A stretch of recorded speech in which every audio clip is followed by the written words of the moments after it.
Alam mo, umalis ka na dyan. Labag man sa loob mo, pero sana gustuhin mo. Kasi yun ang dapat. Tama na sa pagpapakamartir at tama na i-convince yung sarili mo sa idea na baka pwede pa. Na baka magbabago naman talaga siya. Because no matter what you do, a person will never change kapag hindi niya pa gustong magbago. Kaya alam niyo, hindi ako naniniwala dun sa idea na babaguhin ko siya. Hello?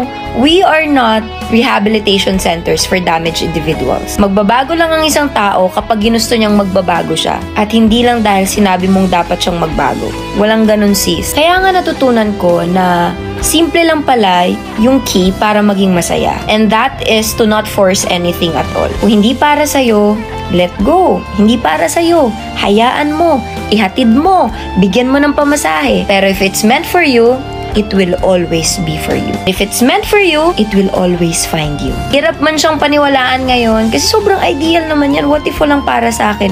Girl, boy, maraming tao sa mundo.